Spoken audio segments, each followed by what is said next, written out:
All right. Hello, everybody. Oh, sorry. No, sorry, why go don't ahead. you do it? No, you do it. Go. You're gonna do it. 3, 2, 1. Go. Do it. I don't have a hat. It's okay. Just go for it. Go for it.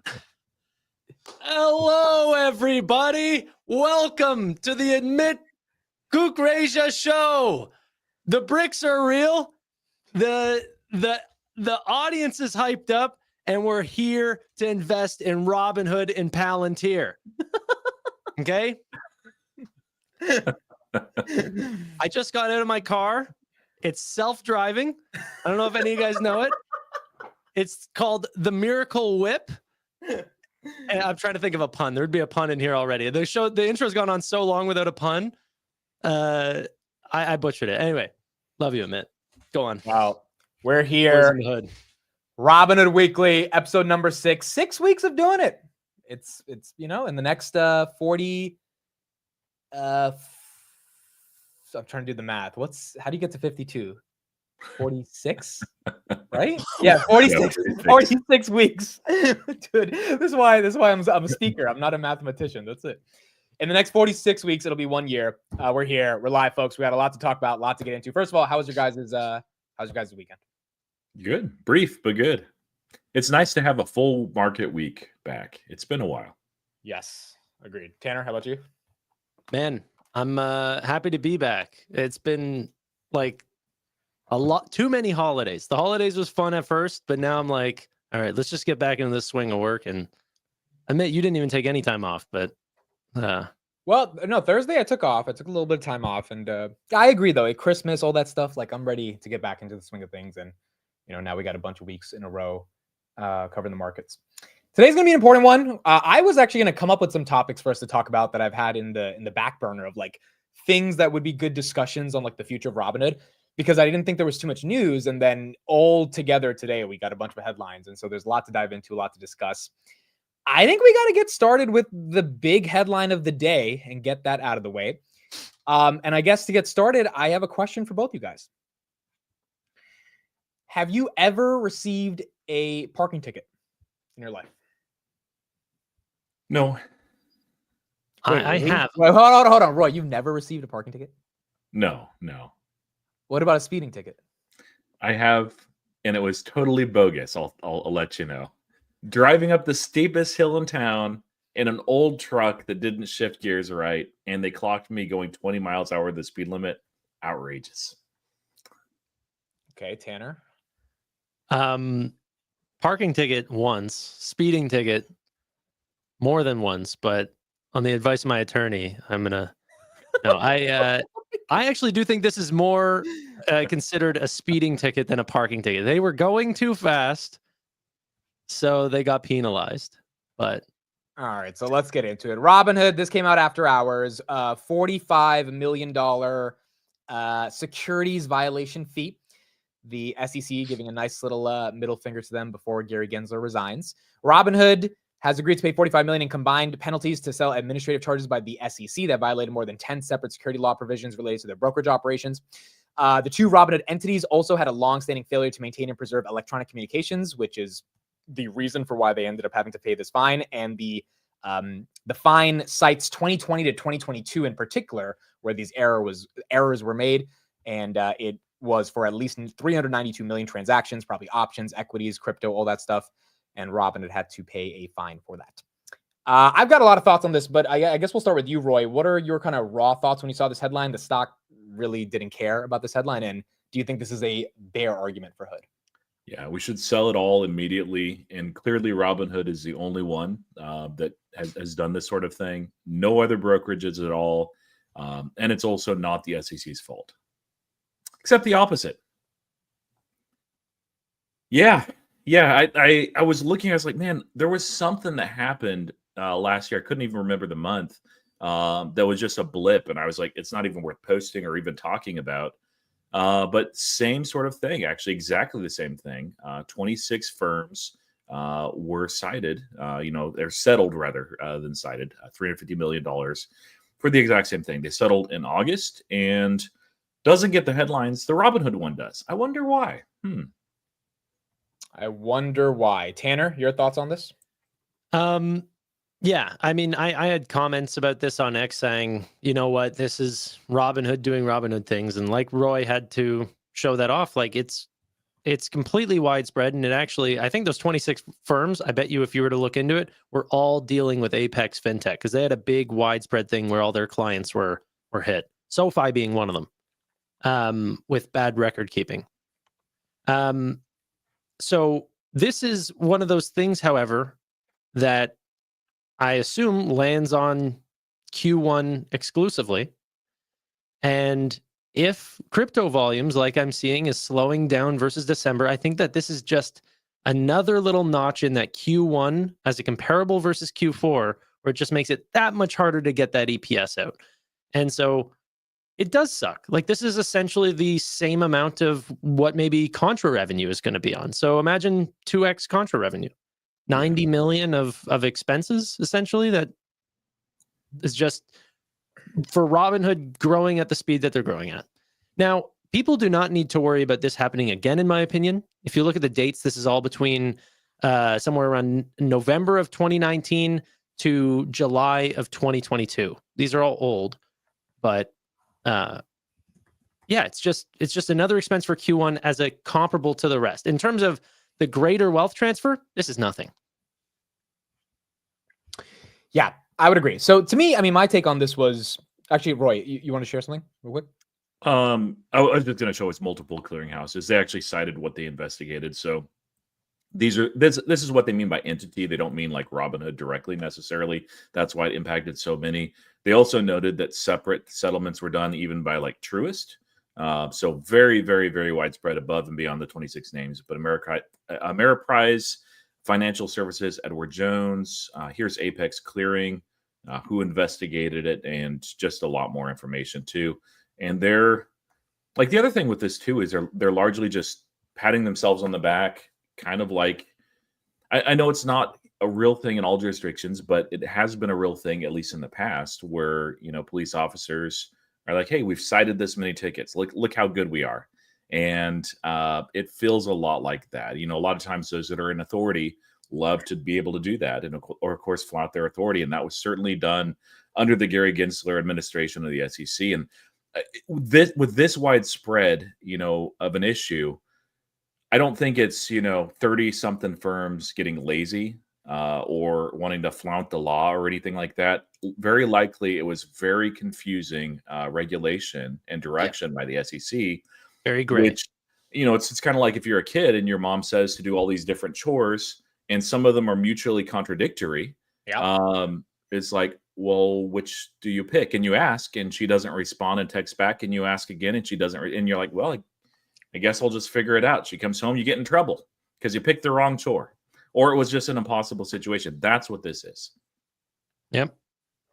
But that's why big old Gary's getting the kick, because he keeps doing all these gray zone sort of regulations. This is what the whole crypto market is saying. Like, hey, why don't we get clear regulation? We'll try to follow it. You know, this is like, why would Robinhood benefit from limiting their communications with their customers or something like this? It's just probably incorrect formatting for how they kept notes on clients. Like, it's just silly. Did you guys see the last sentence in that article? Not the SEC one, but the the CNBC one. No. Oh yeah, I was just going to read that. Yeah. Okay. Yeah, we look forward to working with the SEC under a new administration. Very funny. This is their general counsel said that. Yeah. Yeah, I don't think anybody in the industry or space was thrilled with what Gary Gensler did his entire time there. Just stop everything crypto, suits left and right. Like the Wells notice. Do you guys remember that one with no. Robin? It's just like, what do you think your job is, man? Like, come on. And they were begging for clear regulation. This isn't just, you know, Robinhood and these other firms saying, hey, we don't want regulation at all. We just want it like the Wild Wild West. They wanted very clear direction, very clear regulation, and the SEC would not give them that. So it was a very frustrating thing. That's one of the reasons why so many had pulled back from crypto, including Robinhood. They were careful to issue new tokens on their platform. That was Dan Gallagher that had a lot of choice things to say about the SEC, I think, during the investor day. Yeah. Mm-hmm. Yeah. Look, my take on this is pretty simple. This is the cost of doing business. I mean, you're going to get parking tickets in life or speeding tickets. It's like, it is what it is. And sometimes it's worth just paying it versus arguing against it. Like if you get a speeding ticket for $80, it's going to suck, but are you really going to go to court to dispute it, which you have the right to do, but are you really going to spend the time to do it? So I agree with you guys. The lack of clarity on regulations, obviously this is not a Robinhood thing, because the fact that there's been so much lack of clarity has affected multiple brokers, as Roy mentioned. On top of that, in the Financial Times, they reported today that units of Blackstone and KKR, major financial institutions, also have these same charges held against them today. And their fines were $100 million. So Robinhood got a little bit of a discount from those guys. So from that perspective, you got to pay it, you get it over with, and you move on. I do agree it's going to suck for Q1, and hopefully we can figure out how they can increase revenues enough to be able to deal with that. But this also happened in Q3 of 2023. Robinhood was going to show $15 million of profit. They had a $99 million fee that made them unprofitable. The stock went from $13 to $7. And that is when I began really buying. So, I mean, if this creates a really stupid dip after Q4, and we'll talk about Q4 numbers in a bit, then it's a one-time thing that I think creates a good opportunity.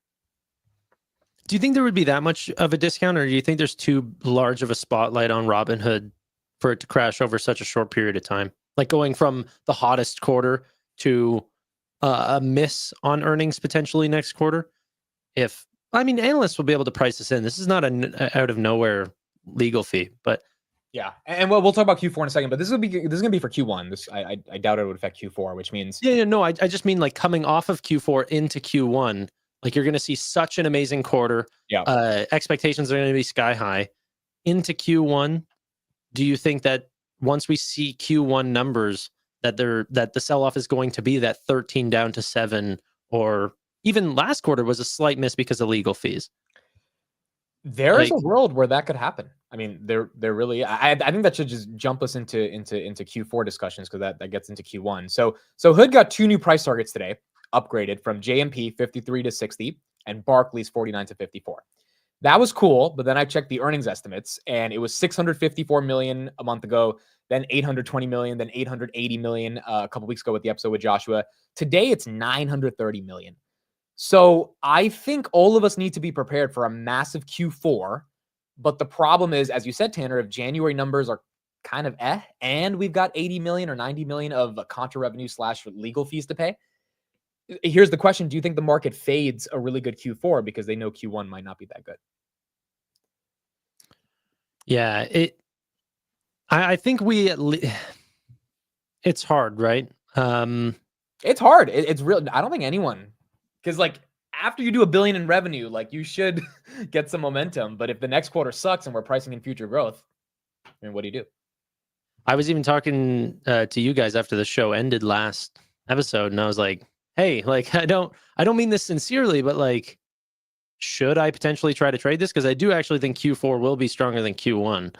But even then, I mean, like we're a couple days into an entire quarter. Things can turn around, but it just seems like this might be a longer swing than that. So in my opinion, it will be worse than Q4. And it's just a matter of if people want to trade on that. I don't think many of you guys will be doing that, and I probably won't either. But yeah, long-term investors, I don't think will at all. But I mean, I think I have less faith in analysts maybe than you guys, just because they missed this is a little bit more obvious, but PayPal, different name, completely different, shifting thoughts. They changed the way that they were reporting their EPS, their adjusted EPS. Mm-hmm. And the market missed that somehow, even though it was very clear and transparent in earnings calls and guidance, multiple places of their slide, multiple places in the conversation. And there's still places where it shows that PayPal missed Q1 of last year, even though they did not. And they were like, oh, that revenue is down. And it caused a real dip in the stock too for a little while. I don't know, how long that lasts. It doesn't last forever. But it's one of those things where it's like, man, if an analyst was even just like mildly awake and they saw that, they would be able to capture that and price that in. And instead the opposite happened. So it was weird. It was annoying. And there are really, really good analysts out there, but a lot of them are just covering so many names and just kind of mailing it in. And I know that there will probably be some, even though Robinhood is not like the most covered name, that do the same thing on Robinhood. That was the non-GAAP changes, right? Because I think they included stock-based compensation. Is that what that was? Yes, correct. I had it Yeah. in reverse. You're right. Which is a really good change. Like that means that they could also adjust to say, hey, we won't be diluting you on the back end. Like hold us accountable for another thing, and yet the market misses it. It's silly. I missed that it was even happening. I was like, what happened? How could they miss this? I know I track it a little bit closer than most analysts, and you do too. But yeah, and maybe part of that too is, they're focusing on the next thing, and they've already done their hood work, and they'll look back at it maybe in next quarter, and they just won't revise. But the reality is, I think that it might cause a little bit of a drawdown. But are you nervous that they keep raising the goalpost on these expectations? That I don't like either. I didn't see the 930, whatever it was, million. Like at 700, it was like, oh man, they're gonna smash. 800 is like, yeah, that's fine. 900 is, they'll probably beat that, but it won't be by a large amount. And if there's something that we're missing, which well could be the case, they might miss that despite having a ridiculous quarter. So here's a question, because I think this is a good conversation. They were expecting 650, and imagine Robinhood comes in with 930. Huge beat. Now they're expecting 930. Imagine Robinhood comes in with like 920. Is this a game of manipulation, or is this a game of the analysts trying to do their models, and their models are accurate enough to predict 930, which means we shouldn't be that upset about it, right? The latter. Yeah, I don't think that. I think that's enough. I don't care what the analysts say is going to come out. At the end of the day, it's how expensive is the stock versus the earnings that they're putting out. So if they want to place it high or low, it doesn't actually change the valuation of the company. It just changes the sentiment. But and it also just means that there is price revision for this beat. It just happens during the quarter, not at the day of the earnings results. Yeah. But that's going to happen for Robinhood if they start showing off 3 months of trading volume and what they call color versus, just like showing just the quarter, like what SoFi is going to do. Yeah. I mean, look, I think that's the other really interesting thing about Robinhood is that they are so cyclical that for them to even give more data simply means that the market's then going to be able to interpret that data. And if the market interprets that data, then they're going to be able to issue new, upgrades or ideas on how they think of where the stock is going to trade. I mean, the reason we got 2 big upgrades today from JMP and Barclays was because they probably looked at the December numbers. They ran their estimates and they're like, all right, Robinhood's going to crush. EPS is going to go up. We can't have this small of a multiple, which to me, the sort of point here is that, and I wrote about this on X today, but if the stock does take a nice dip, we're at 39. If we actually go back to like 30 or 32 or some really tough dip, I feel like if we get a dip after their best quarter in the history of being a public company, and the reason for that is because of Q1 volatility, that might not be 100% growth quarter like this is going to be. Maybe it's a 25% growth quarter or 20% growth quarter. That's a dip to buy, because the enterprise value is going, in particular, EV to sales is going to go down substantially if we take a nice dip. Their cash on the balance sheet either goes up slightly or stays the same, which is going to be nice. Their PE and forward PE takes a massive haircut if they produce a massive Q4 growth quarter with decent Q1 growth and the stock were to fall. It's the same story of October 31st when the stock went from 30 to 23. Like that was a great dip to buy. And if that happens again, it's not easy to get those dips. I would get excited about that.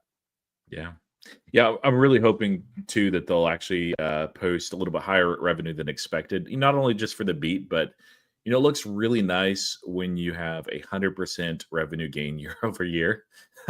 That doesn't happen very often unless you're just a micro cap or something like that.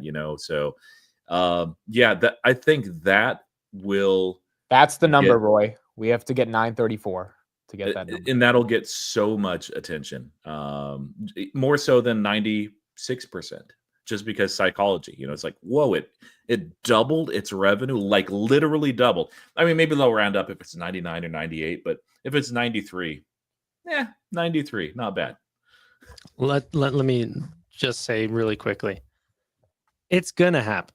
No, actually, I'm not gonna say it, because you know what? Actually, whenever I gave my billion plus prediction, I didn't realize that I had asset, because we were toying with the numbers. So I had assets under custody at 210 billion, pretty freaking high. And I also had the crypto take rate at the 48 points, not the 42. It will go up, but it might go to 44 or something. So, but I think it beats 930 all day long.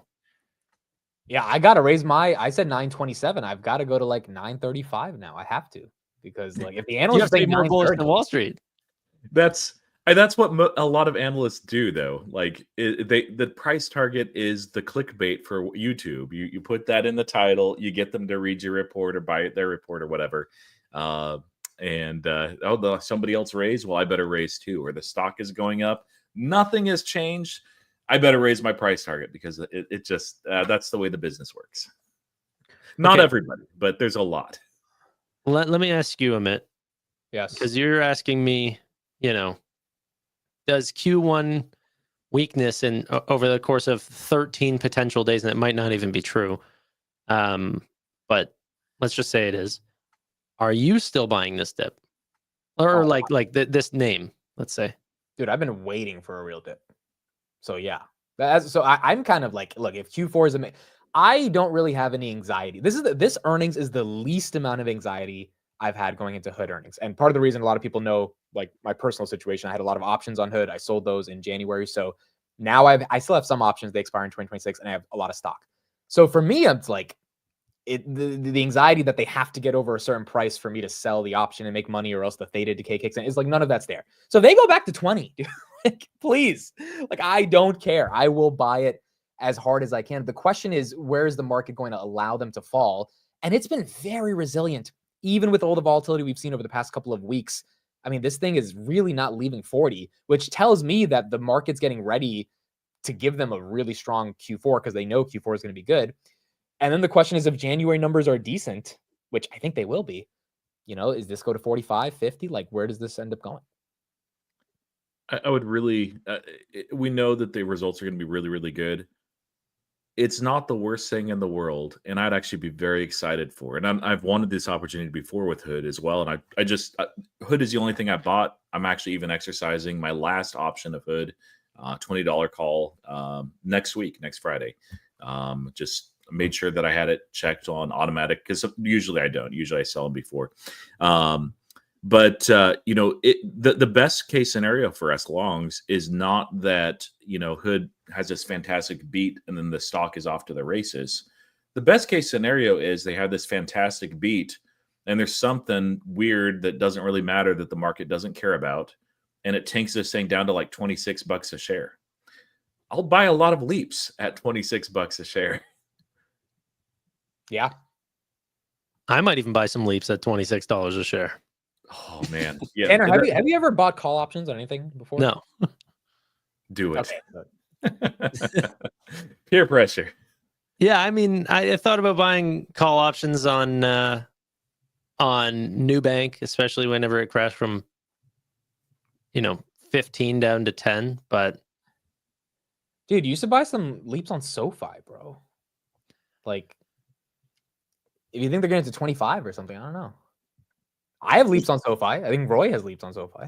Yeah, I just don't like putting an expiry date on my positions. Like, anything can happen. What like, makes it fun.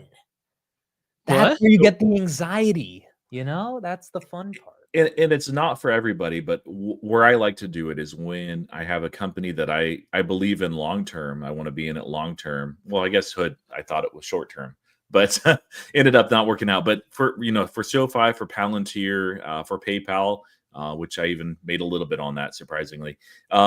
Still in PayPal, just I don't have as many leaps as I did initially. What I'll do is I'll buy a bunch of shares, and those I plan to just hold and just keep holding unless something changes in the company or I need the money for something. But the plan is hold 5-10 years, something like that. And then the options, what they'll allow me to do is actually take profit on the position without actually selling any shares. And so, I'll do it with whatever. I'll size it according to the strength of my conviction and, of course, the price level of the stock. So when SoFi tanked into the $6 range just before the big run, I was like, you know what?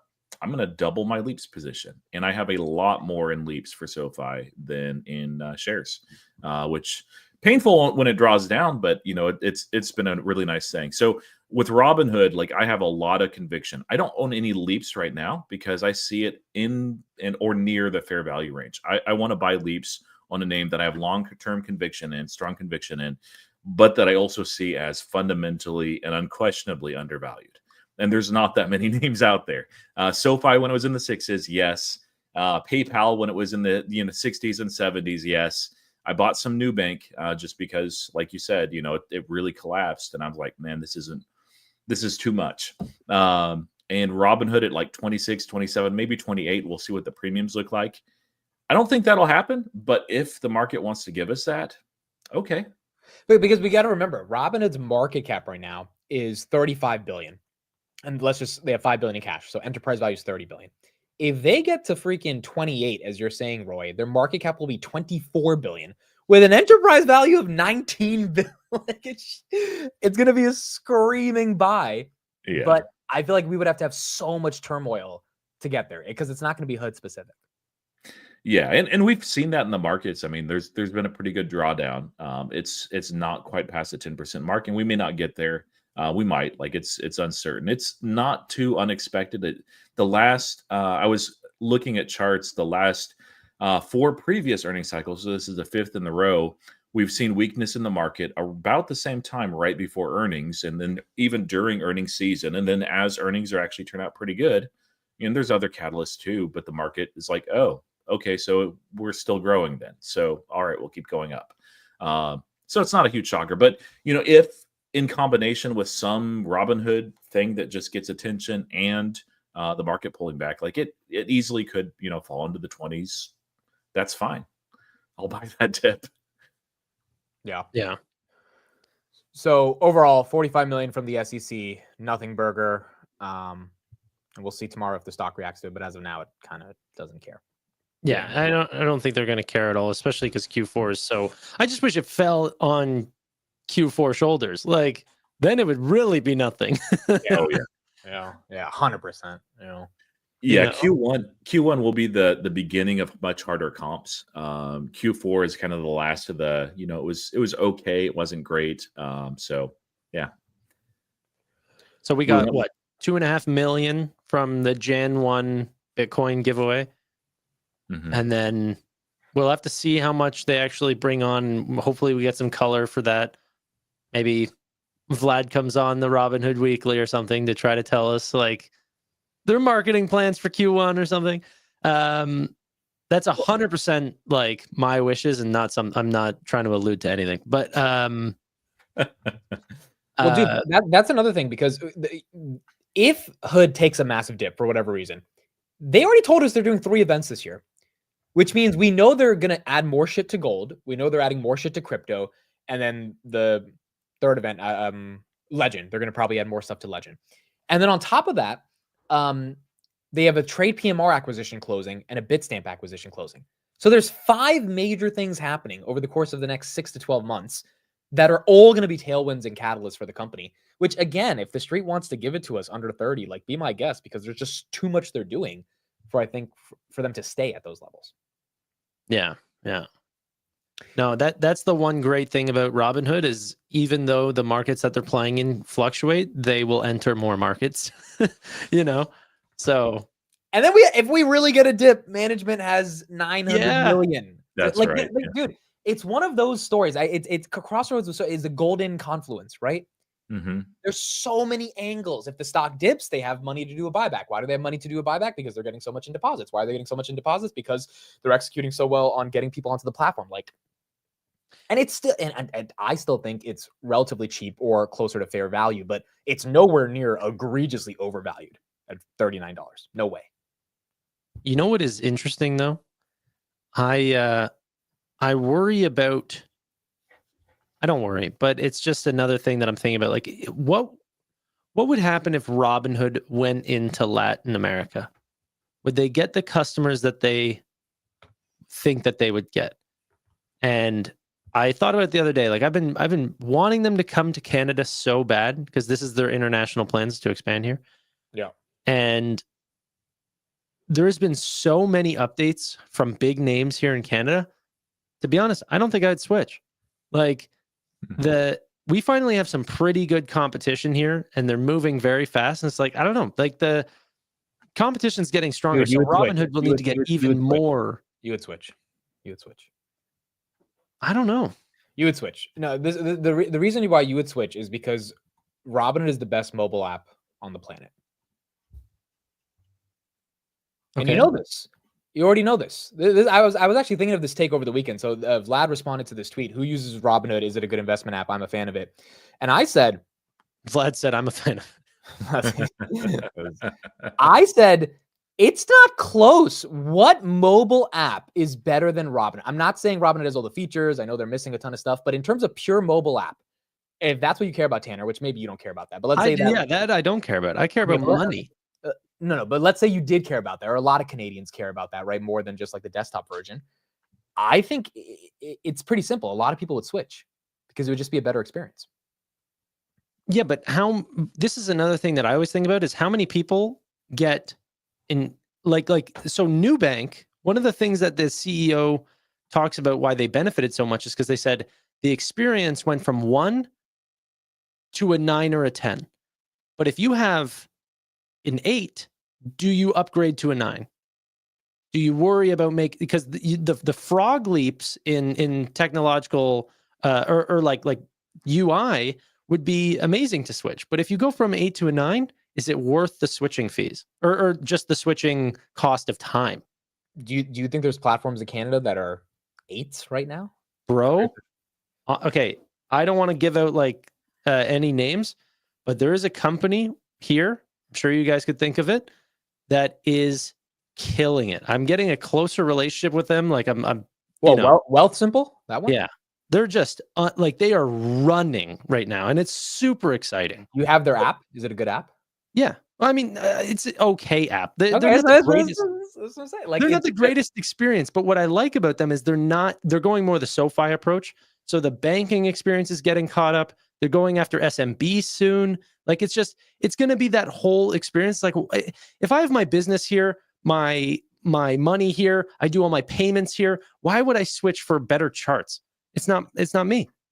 That's fair. Yeah. That's a lot of people buy with no fees. I get a credit card that gives me high cash back. Who cares? I mean, that's pretty good. And the matching bonuses, the suite of products too. And just, it's easy to use. A lot of people do care. I wouldn't say who cares. I'd say Tanner maybe doesn't care. But the majority of people do. And I think that the trend is, and I need to ask someone this, younger investors and new investors, my thoughts are that most actually begin with mobile and some do migrate to desktop. You know, I'm one of those. I started with mobile and I'm like, okay, desktop is actually better for me, but I'm an old dude. And the vast majority of people that are trading, you know, they'll stick with mobile. They'll use that as a primary source. Some will actually purely do it through mobile. So that's really the trend I think that Robinhood wants to stick with. And I think I agree with Amit that they're inarguably the best mobile app.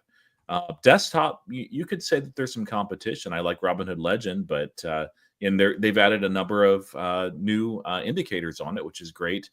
And it's really good, but there's a lot of other really good ones too. So that one's more of a matter of taste. Mobile, they have no competition. But the problem is that whenever they expand internationally, you don't get the US experience. You get this half-baked products are coming soon experience. That's fair. Like this is even what I like PayPal. I like dealing with PayPal, everything like this. But the Canadian version of PayPal is nothing like the American one.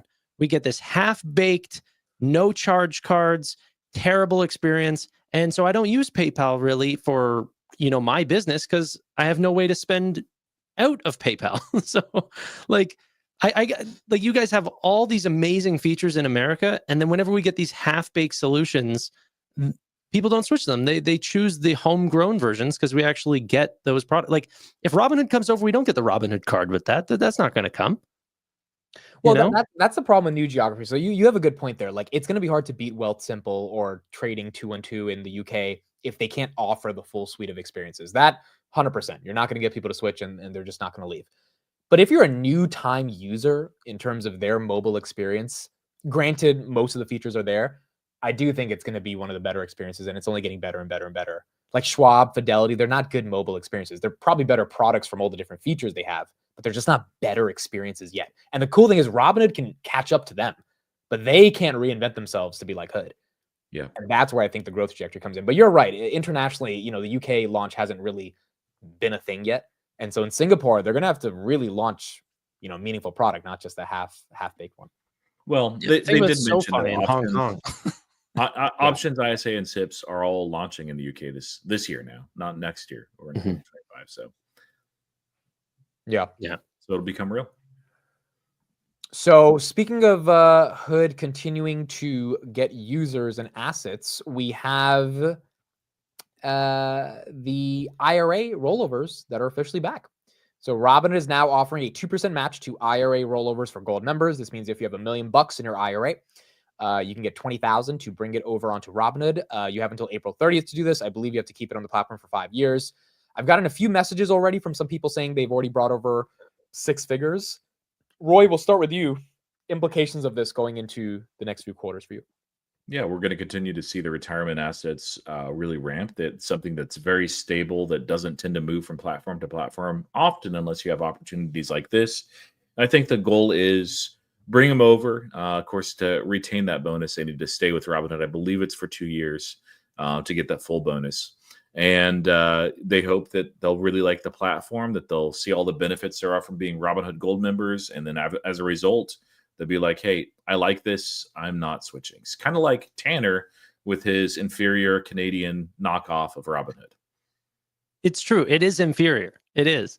But it's not inferior to what Robinhood would be if it got here. Maybe. We'll see if their launch strategy, that'll actually be something interesting because they have, correct me if wrong, but they launched before in the UK and it pulled back from it. And I believe Australia as well. I might be wrong on that one. We'll see if their launch strategy changes as they launch in Singapore and other locations.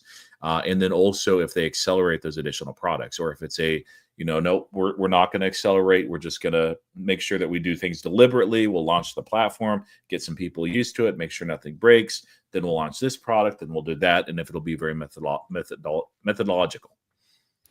Yeah. If I've learned anything from Nubank, these things take a lot longer to get started. And then, localize your advertisements and everything. Like, this is not going from state to state. This is going from country to country. It's a big deal. They want to go fast, but who knows? If you're confident in your growth in UK, start breaking down your user base from US to UK and show us which one's bringing in the new users. Yeah, a little early for that, but once everything is fully launched, it'd be great to see that. I agree. Yeah. Sorry, what was the question, Amit? 2%. Yes. IRA. Yeah, I think like I saw this comment in the chat that said, "Of course I did this." Stock Talk with Cody said, "Of course I transferred my IRA right before the 2% LMAO." I think that this is going to be so often that people will only wait to transfer whenever those programs come up. That, or they're not following it as closely as us, which might also be true. And so they're just going to transfer whether or not there is a bonus. Well, for me, I thought that there might be another one. I left the job at the university. I have a different position now, and it took forever for things to transfer over. And Vlad and I talked about that in the interview. But the reality is, I was like, you know what? I just want my assets on my favorite platform, and I want to use them. The 1% match is good enough. I missed the 3% by like 2 or 3 weeks. So it was disappointing. And I figured, hey, maybe I'll get a 2% or 3% in the future, but I'd have to put it on something that I don't care as much about. So, I do use Webull a little bit. And then outside of that, we have Schwab, which I just tend to avoid completely because it's a mess. Yeah. No, hopefully it brings in new user growth. Assets under custody is going to drive, their net interest revenue up. And I think like what Joshua said, you're going to really see this on the equities side of their trading volume, because that's where a lot of those trading is going to do. And you're not going to do a lot of your options or, stuff like this on the retirement accounts. Yeah, I think this 2% stuff is really good for them because look, at the end of the day, Hood has to get more assets. They have to get more deposits in order to get it. They kind of put themselves in this situation where people aren't going to bring the money now unless they give them a match. And it's just the nature of how they've marketed the product. And so naturally people will deposit more if they're in the ecosystem, but to get them into the ecosystem, you got to pay up. But I think it's genius. And I told Vlad this on the first podcast we did. I was kind of scared they would get rid of too much of the incentives, and they did get rid of the 1% gold match. But in general, the unit economics look like they can afford to give you 2% for your 1 million because they can make money more than the 20K they give you over time. And because that's working so well, I think it's genius because finance companies pay so much money to get a customer. If Hood can just give you all of the money at once, and then you're there pretty much for life, right? It's hard to take those retirement assets and leave because they're for retirement, then you're there. And then you might check out the credit card. You might check out Robinhood's mortgage product that potentially might come out that has been rumored. I mean, like it's just such a genius strategy, and overall they can monetize it. So I think it's not a bad idea. I wanted to say one thing that's kind of related to Robinhood, kind of not. My experience in transferring funds over. Raj mentioned this as well. He said, "Have you heard of a company called Capitalize?" He mentioned that he used them to move things over to Robinhood. That's actually who I ended up doing from Transamerica. At the time, Transamerica, I tried to do things on my own. They literally wanted me to like print out a form on the computer and mail it in. And I'm just like, and then there was like all these other steps. I'm like, okay, I know they're trying to make my life horrible because they don't want me to move my money off the platform. This is ridiculous. Capitalize is actually free. I believe that the platform that you transfer to that partners with them, and Robinhood is one of those. There's a bunch of them, by the way. They'll pay the fee. So you basically give them your information. They work on it for you, and they'll email you. I think they contacted me once when they needed something additional, and then I think they let me know just a couple of updates as we went on. And use somebody's referral code. There's probably a bunch of them out there on Twitter. Somebody else to get like $25 or $50 or something. So, yeah. I just think they need to keep compounding the assets, and the way to do that is to get more and more accounts. Here's a question: they had 420,000 accounts, I think, in November. Do you think they got as many accounts in December? Yes. Oh, sorry. Like new net funded accounts. I don't know if that many, but I thought you meant from Q3 to Q4. I was like, yeah, we're going to destroy Q4 numbers or no, Q3 numbers. Just December. Because if they did like 800,000 new users, I think it might be the only time they replicated that was in 2020. If that's the case, dude, if each of them you're even putting, $1,000 a month or something like you're gonna have a lot of big accounts putting a lot more, but they're gonna get so many organic deposits that they don't have to keep paying for. Because they got the users onto the platform, they want to trade, they want to invest, and they're just going to deposit. So it's a flywheel. I believe, actually, I know that I have the information. They got a bunch of first time gold users, I believe. Maybe they're just Robinhood users from the event contracts. So I don't know like how much that'll help them overall, but that's certainly going to be some tailwinds for user growth in Q4 that I think would be above and beyond. And they also launched, was it margins that they launched in the UK in Q4 or late Q3? Yeah. So, that's something that I saw a couple of people even mention on X that they're transferring, and they're like, hey, margin rate is too good to pass up. I'm going over now. And of course they've launched a couple of other cryptos too, which I don't know that would actually lead to somebody joining Robinhood, not in mass, but I don't know that they hit the number that you threw out, Amit, but it should be really good. Yeah, I don't think we beat. I'm just looking at the volumes for equities and options. I don't think we beat November, but overall, the comparison and the add up between the growth from October, November, and December is going to be a crushing. Like, this is going to be crazy. I can't wait to see what the overall numbers are. It's going to be a lot of fun. Yeah. And then what happens in Q1? Yeah, because my thing is, let's say we did add another 300,000 people in December. That's 700,000 new accounts. The reason I'm bringing it up is because every quarter we add maybe 250,000, 300,000 max. We're going to add close to 800,000 if that December number comes to 300,000. which means all those new users are people. Didn't we do 80,000 or something in October?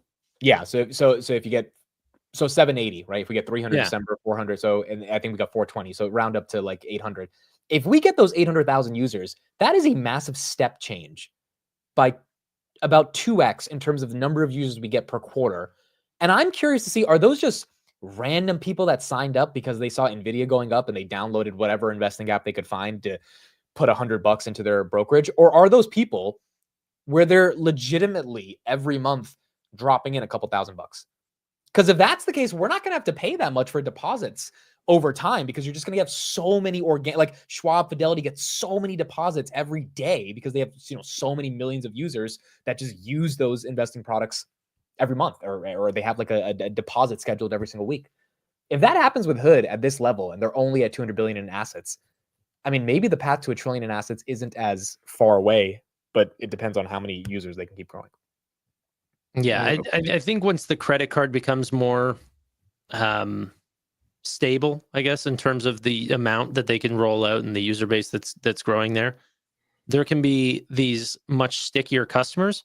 But in terms of like finding this new type of customer that is putting in more and more into their brokerage, I don't know if they'll find that. On the retirement side, they will, but like, I don't know. I think that it could be very similar to the growth that you saw whenever the markets were rising in 2020, 2021, and then back down whenever the markets crash. Yeah. Yeah, it's a lot more stable now, and that's one of the benefits of the retirement. This was just, I wanted to give some context on what you were talking about with the funded customers. Some people are visual, so we were seeing for the longest time you'd have 0.1 growth and sometimes even less, then a nice leap forward here in November. So, sorry, continue, but keep this up. Mm-hmm. No, are you going to say? That was it. That's all I was going to say. Okay, look at February to March. Yeah. That step change. Now go down and find crypto volume. Should be on here as well.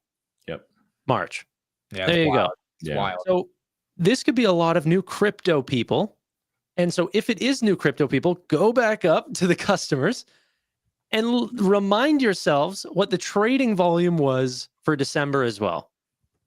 December was big in crypto volume, 28 billion. That was missing the 4 days. It could be a lot of new users if the type of new user that's coming on the platform is a crypto trader. Okay.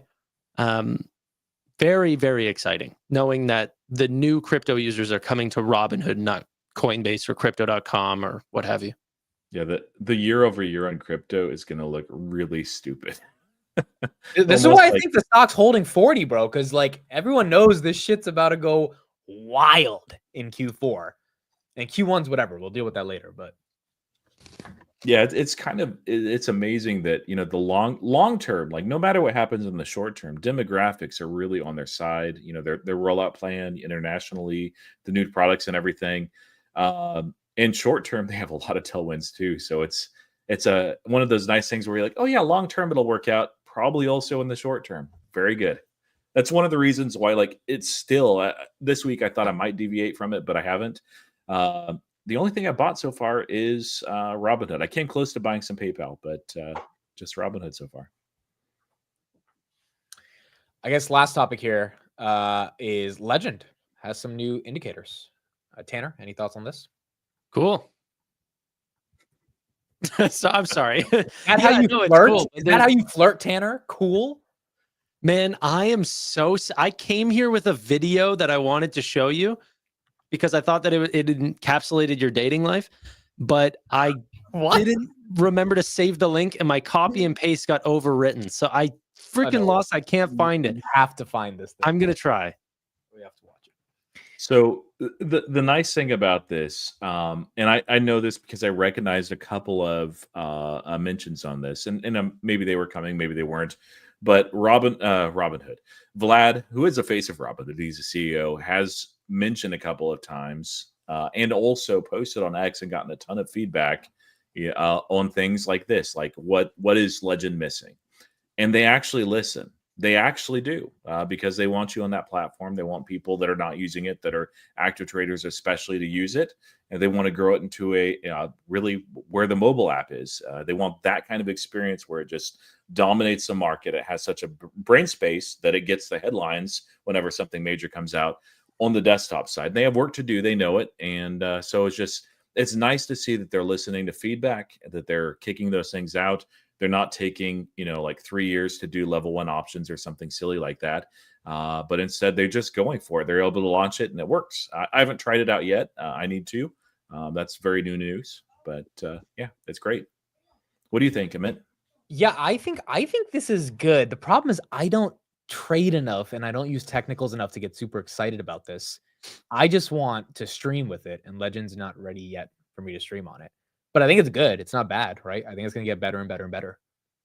Yeah, it's just going to be slow, incremental. Like, this is actually the way I like it, Don't make us wait another year to launch this before you have all these things out. Slowly just continue to add to it until it's a perfect product. Because people won't need that, and then potentially they can build into it as it goes out. And yeah. I found the video, by the way. Oh boy. Okay, here we go. It's gonna be great. It's a minute or so long, but wait, is this from like, oh no, okay. It's a comedy skit. Okay, here we go. This is my dating life according to Tanner. 10 women actually say they'd like to learn more about finance. And I always tell this to men, that whether you're in a relationship, on a date, married, you want to be talking to women about finance early and often. Couldn't agree more. Last week, we're at a restaurant, our anniversary. She says, how's the food tasting? I say, great. But what's really great is the effects of compound interest. Nice. And I begin to elaborate. She changed the subject to some gossip at work. I put my finger over her mouth. I start to shush her, and I just kind of go back to the basics. I explain to her what exactly the money supply is. Let her know that more money in circulation does not actually mean a change in real wealth, assuming velocity of money remains constant. Yeah. And you know what? I've been there where she takes it back. She says, look, I lied. I don't want to learn about this stuff. I want to watch Real Housewives over on the TV. And then I have to tell her, we're actually using the TV for me to analyze charts right now of various altcoins. And it's important that you learn about the blockchain, because we're going to Bitcoin Miami next year. I buy you tickets for your birthday. The other day, we're on a hike. I say, you want to see a real hike? You should take a look at what the Fed is doing to interest rates and the effect that might have on real estate. She starts ignoring me, grabs her phone. She goes back on TikTok. I take the phone out of her hand. I get down on one knee. She looks at me and she says, are you about to propose? Oh my God. I say, yes, I am about to propose that you learn about the tax advantages of depreciation in real estate. She storms off. I chase after her. I obviously don't want her thinking that you can write off the land, which you cannot. But at that point, she had taken off, and I've not seen her since. So this might be why you're not seeing a ton of success right now, but I still think that you should keep on it, because one day you're going to find your own little Jerome Powell for yourself, or Jeromia Powell. I don't know. I don't know if there's a female name version for Jerome. Amit might have a better chance if he has that solid gold Robinhood credit card. Just flash that thing, and he does. Well, no, I mean, like, if he actually uses it, you don't. I heard that. I heard that Vlad and team gave you a fake one that doesn't work. No, it's real gold, but it's a fake card. It doesn't work. It's one of their earliest prototypes. They make real solid ones that actually work, but they didn't give you one. Yeah. So, no, because then I would have to apply for it and all that stuff. I would have to go through the whole application process. Gotcha. What you do is you go out on a date with someone that you really like. You show her the card. You're like, hey, this is solid gold. Fill it. And she's impressed. You go to pay with it, and it gets declined, and you have them do it again and again until they just finally, sir, do you have any other form of payment? Then you look at her and be like, hey, can you cover this one? Obviously, something's wrong with my card. So wouldn't that be the opposite of what I would want to do? Yeah, do the opposite, actually. Okay, first of all, Tanner, though, because of that skit, I've got to give it up to you.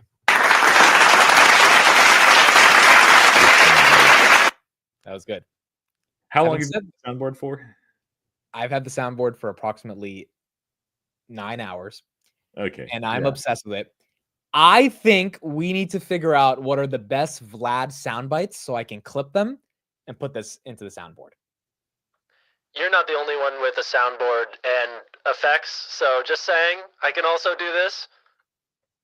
Okay, but do you have like actual sounds, not like voice effects? I do, but I have some preset, but it doesn't actually show me what they are, and I don't want to press them because I've got no clue what's. Wait, what do you mean you can't see what they are? How do you? What type of soundboard do you have? Like you can't see the name of them? Like, I've got a Go XLR soundboard. Probably one of them is programmed to say, "Buy Dogecoin. This is financial advice." So be careful with that one. dude, I've got some good ones here. I mean, this is my favorite one. Oh, I'm gonna come. That's Donald Trump. that's the best one. This one also is a good one. Gay. There's Then you got to get the one for Kamala Harris that says "Don't come." no, and then- I saw that today. But okay, no, but seriously, before we end this, like, what is a clip of Vlad? Like, what has he said before that we can clip? I don't know. It's got to be something in the Senate, right? Like, it's got to be something where he's like defending Robin. He doesn't really have a signature phrase or anything. I don't know. I gotta find it. I gotta see what he can do. But yeah, anyway, look, I think in terms of wrapping up on Legend, I think it's a good product. It's getting better and better. Same thing with their mobile app across the world. And, you know, as long as they keep increasing the innovation, which we know and I think have enough proof that we can believe that they're going to do, 2025 should be good, regardless of the market. Yeah. Are we trying to talk any other stocks or any other positions for the next 2 minutes? I mean, if you want to, yeah, you can bring it up. One, did you see the TGL event from SoFi?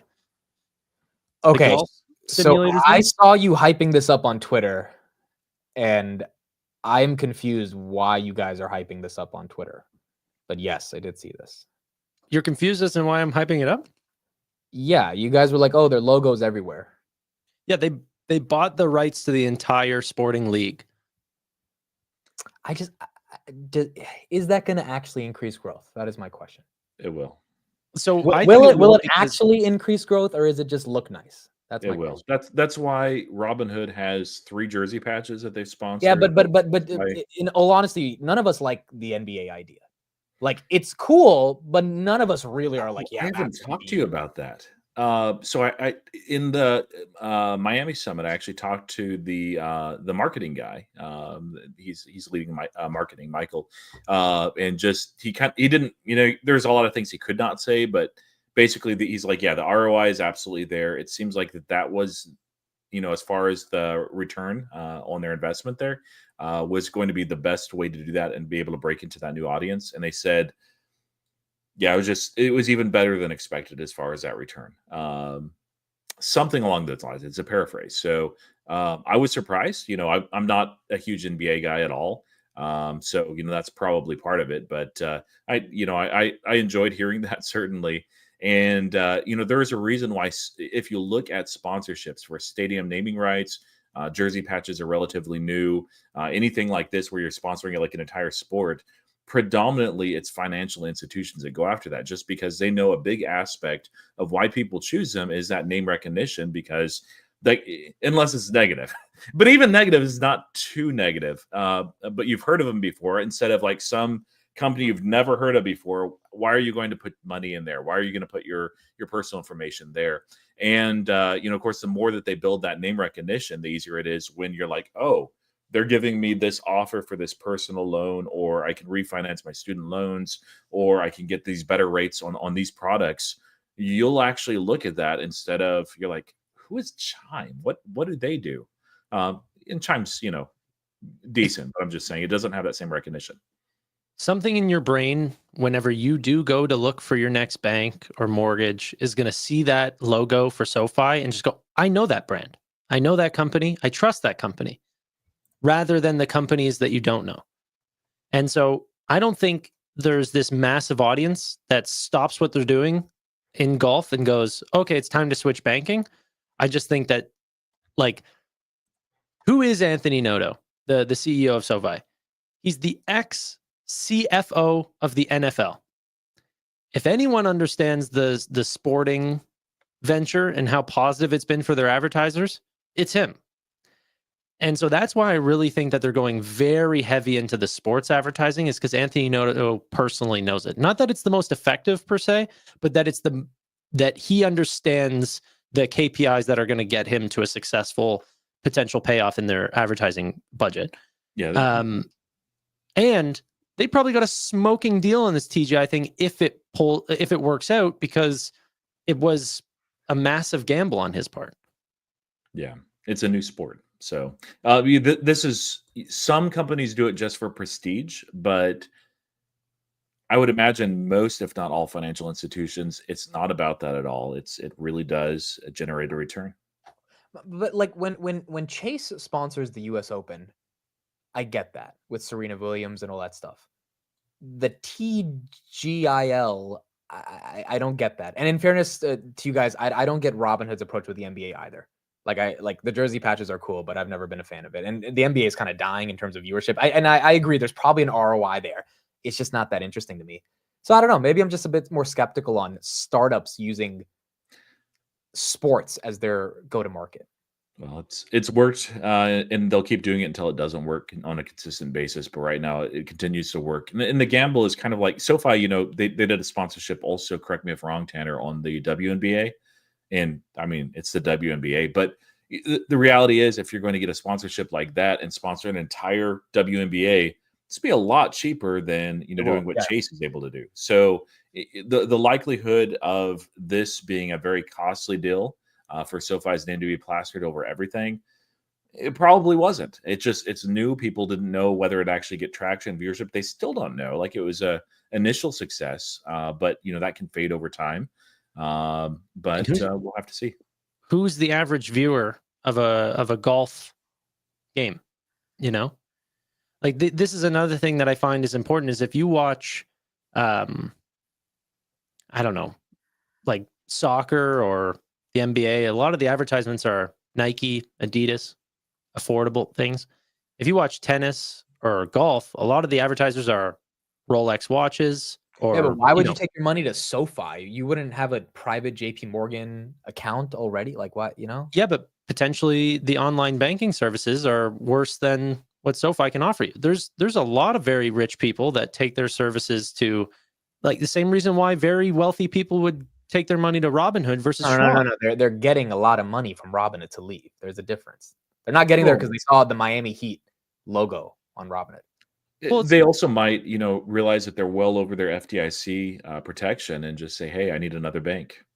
Yeah, and SoFi will handle you with care as well, and they'll give you a lot of great services, but not level one options. Yeah, it's not level one options, but. It could also be a hit or miss though, because I remember SoFi is in cahoots with Jason Tatum, right? Yeah. And that dude won a championship in 2022. I have not seen him once proudly talk about SoFi unless he was being forced to talk about them in an ad. And he was the NBA champion. And I'm not saying it's a SoFi thing. It could be Robinhood could have sponsored an athlete that won a championship and they don't give a shit about Robinhood. It's a hit or miss to me. Like, does Jason Tatum actually care about SoFi? No, but he cares about Nike a lot. You see what I'm saying? That's where I'm like, all right, yeah. The advertising. How much did Nike pay him, and how much did SoFi pay him? Well, but that's the point. That's when you pimp yourself out to all these brands. There's gonna be some brands you don't give a fuck about. I know, but it's the ROI. It's not how much. It's not just like what's the return. It's what's the return on the investment.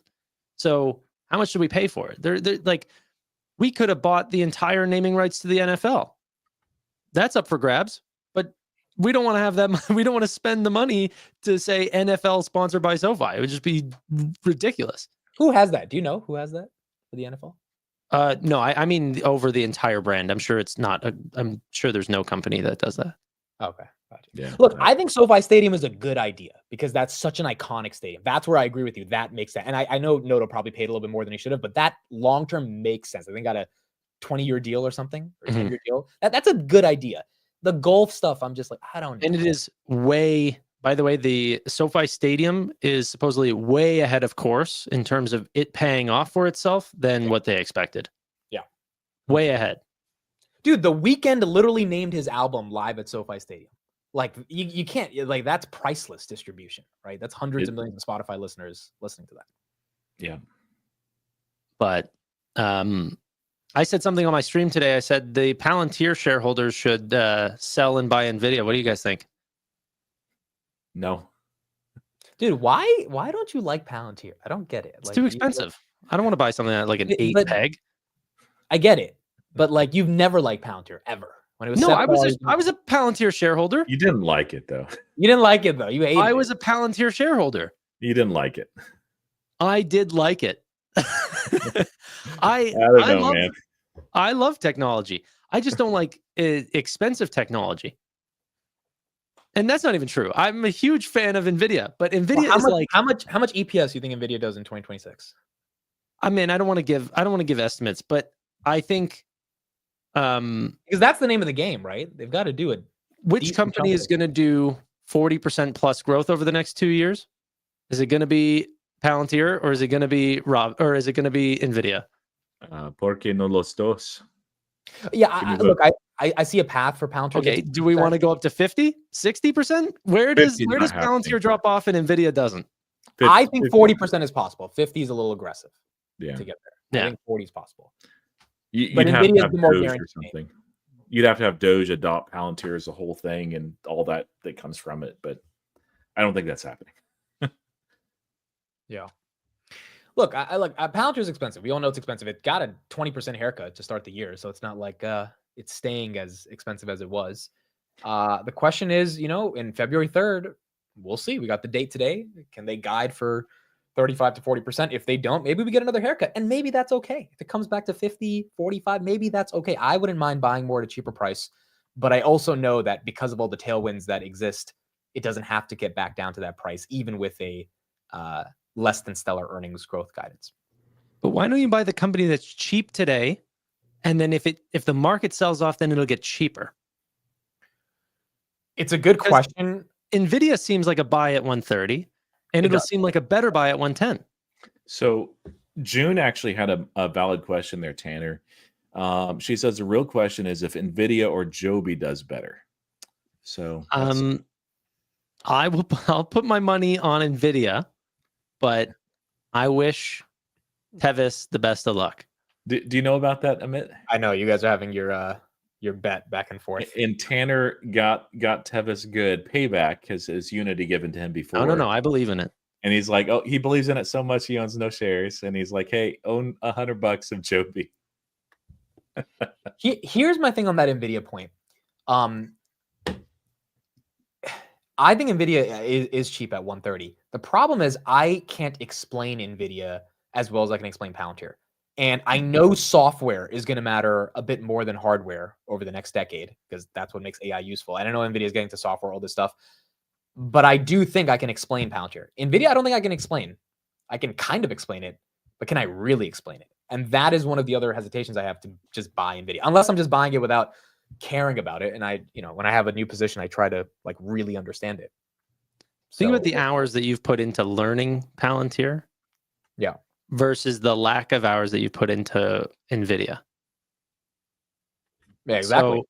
So, yeah, but you're going to let that shape your potential. Dude, if I'm investment? holding it, if I'm actually holding it, yeah. I mean, like, if I'm wheeling it, if I'm selling puts and calls on it, that's different. If I'm just like trading it, using it as a trading vehicle. But if I actually want to go long NVIDIA, I think I need to, like, I can't tell you in 2027 if these guys are going to go back to 10% growth because the cyclicality is going to take over, AI CapEx is done, or are they going to be at 50% growth? I can't explain that to you. And I don't know if a lot of NVIDIA shareholders can explain that either. Yeah, but what I'm saying is just do the due diligence. Even with the due diligence, you are assuming a world where they will just keep growing and the CapEx spending will keep being spent. What if that dries up? Right? Like, and now so an NVIDIA shareholder might listen to this and be like, Amit's stupid. He has no idea. That's fair, but that's why I don't own the name because I really don't know if the CapEx spend dries up anytime soon, or at least over the next 5 years. I think the important thing is it's not just like it's robotics, it's self-driving, it's every single future potential technological advancement. They are becoming just the straight infrastructure for all supercomputing. Yeah, I agree. I agree with that. So if a company, which will be all companies, needs some level of accelerated compute, they're going to have to go to some cloud provider to set up their business. And underneath all of those companies is going to be NVIDIA. So Microsoft spending 80 billion this year on capex. Do you think that will stay 80 billion by 2028? I don't know. The answer is probably no. So then the question is, what other companies are spending on that capex if Microsoft's? Because 45% of their revenue is hyperscalers.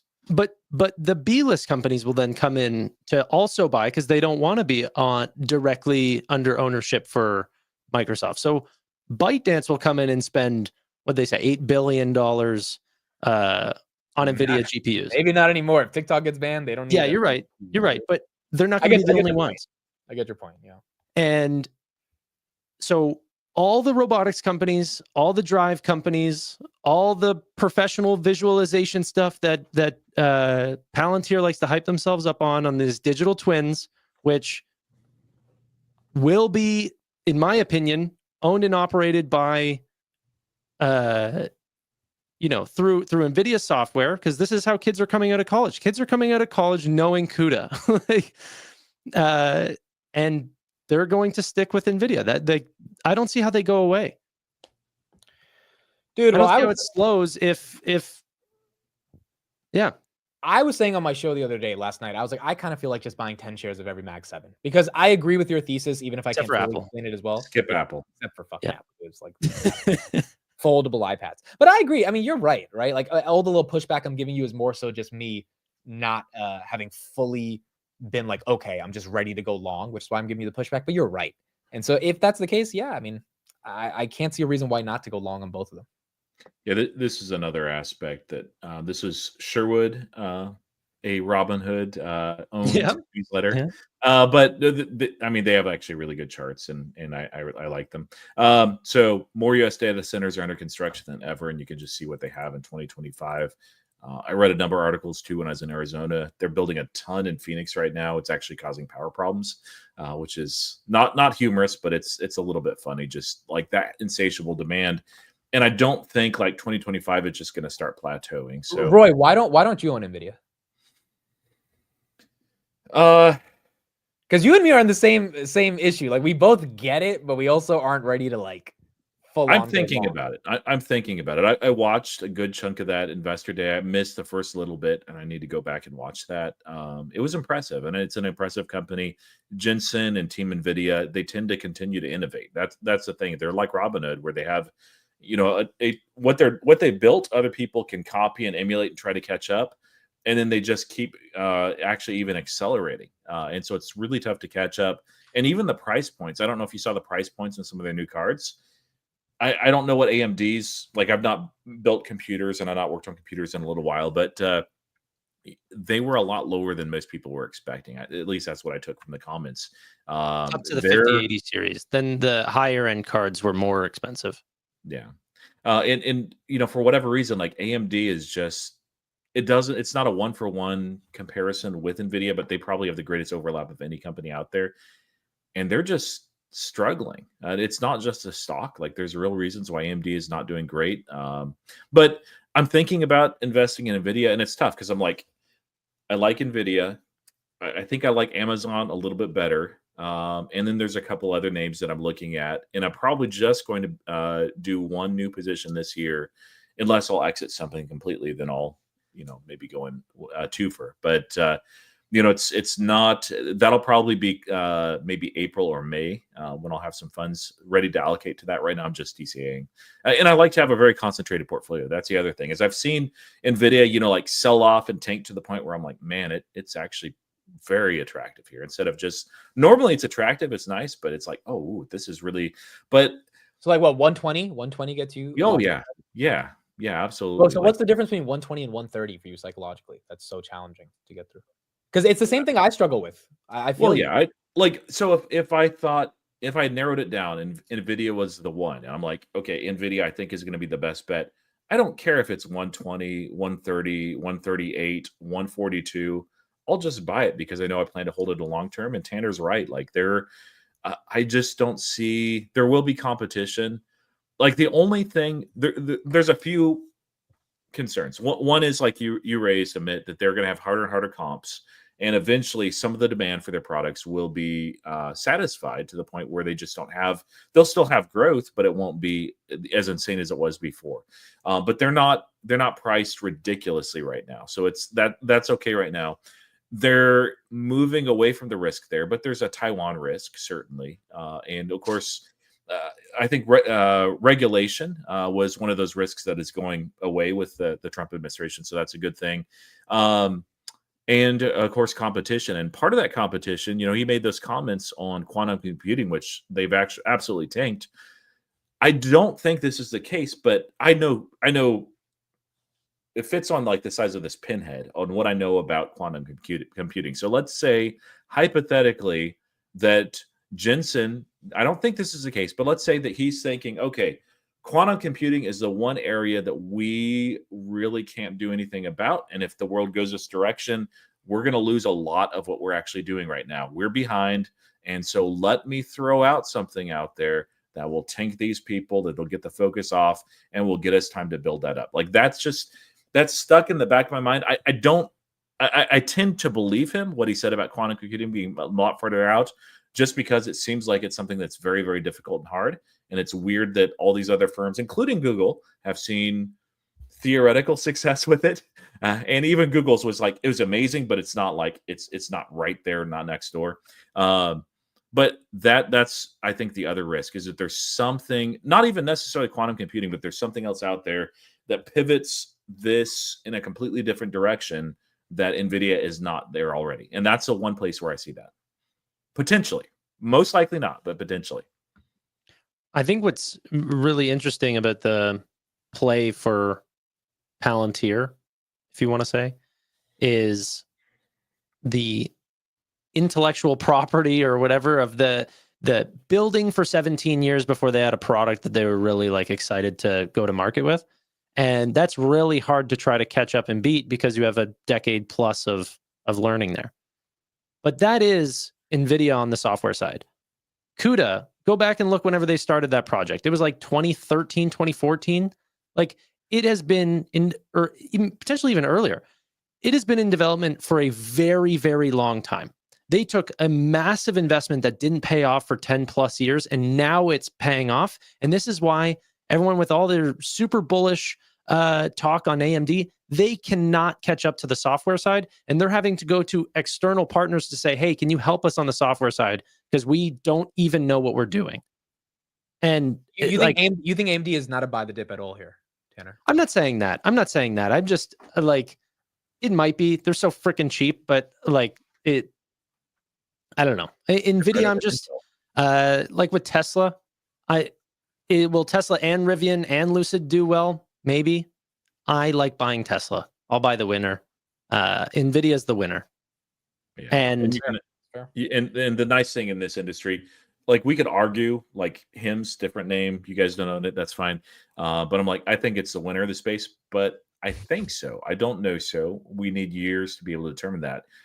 With NVIDIA, and I would argue Palantir as well, it's clear now. It's very clear to most market participants.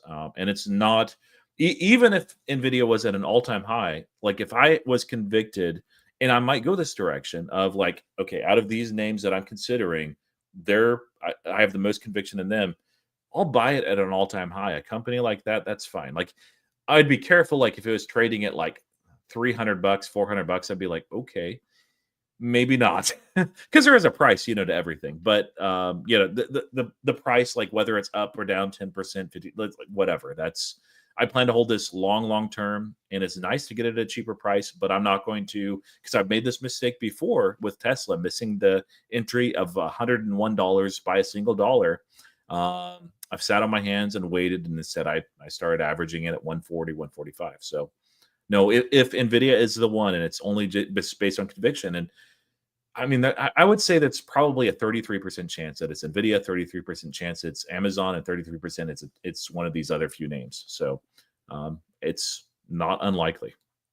Make more videos on it, Tanner. I think, so I just today, for the first time, I changed the title of my daily stream from FinTech Frenzy to Tech Frenzy. Did you talk about NVIDIA on the show? Or? Yeah, I talked about NVIDIA. I put Jensen on the thumbnail.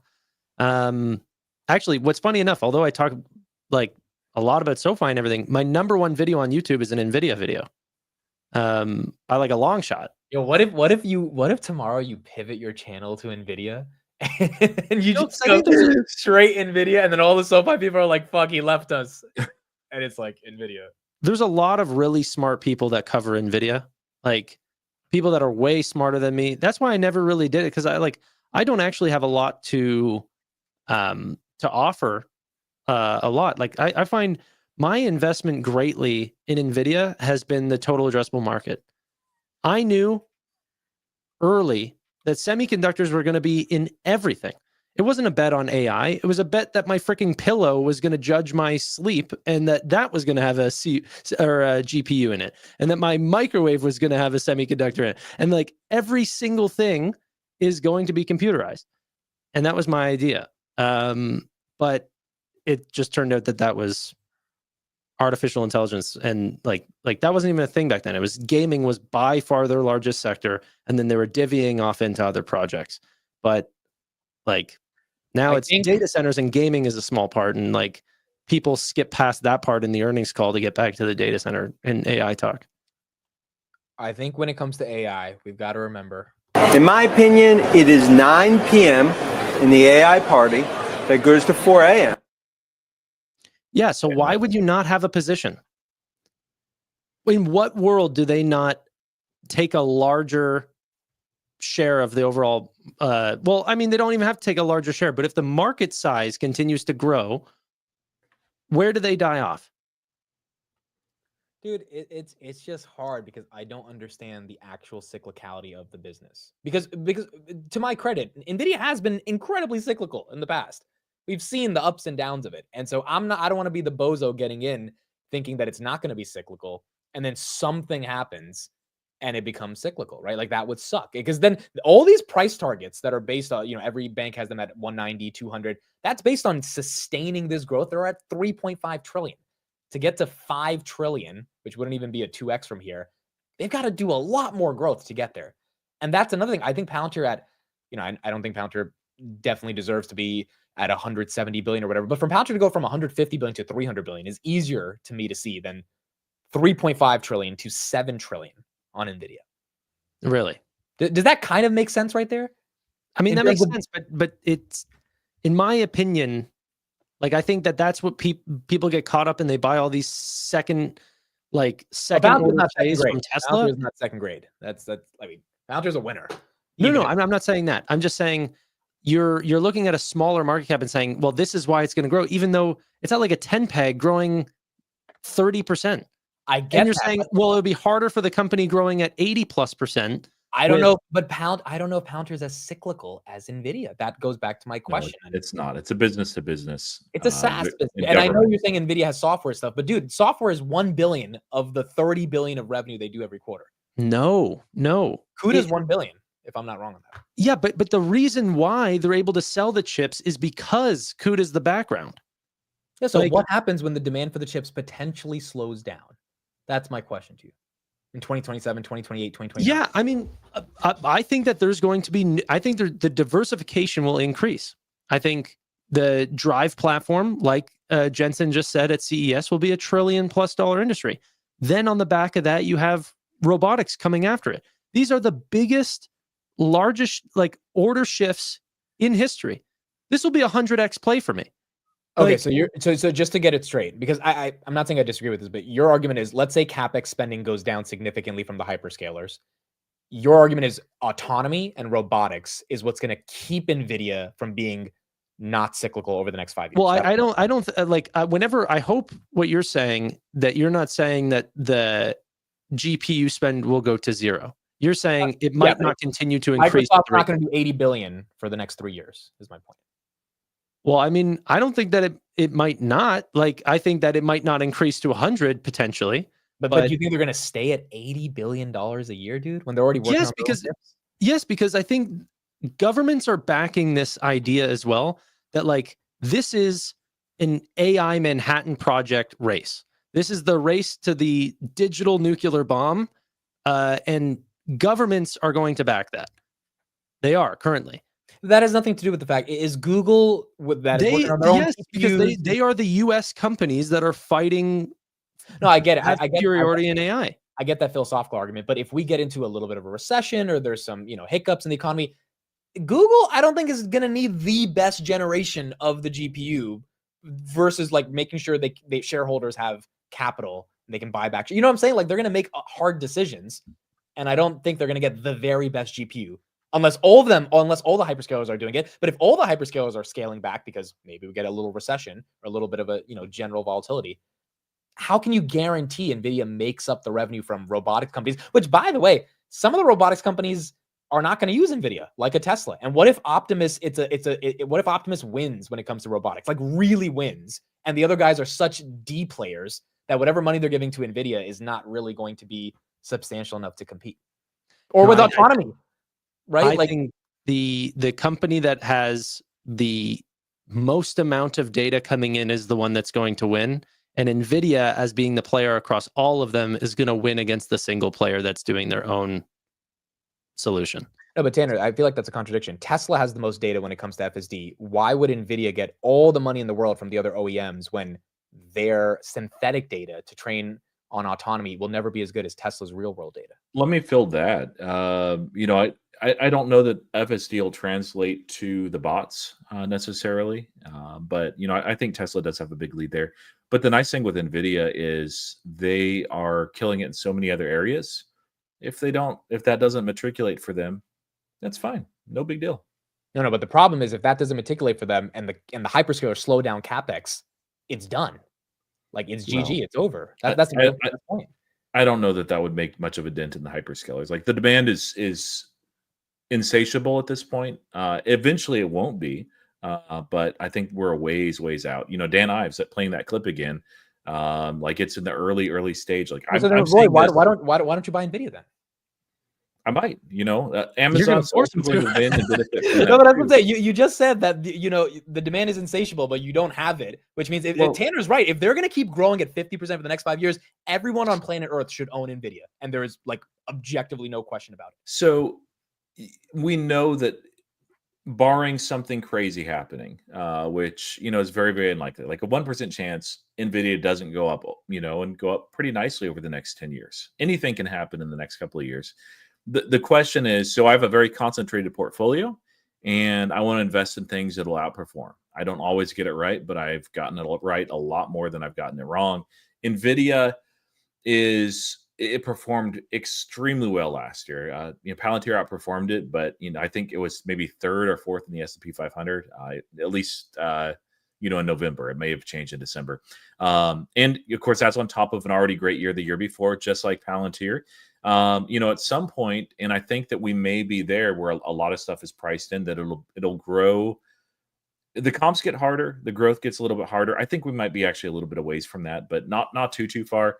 And at some point, like it just becomes a massive, fascinating, amazing company that instead of doing what it's been doing over the last couple of years, it'll double like in 3 years, which is phenomenal. It's great.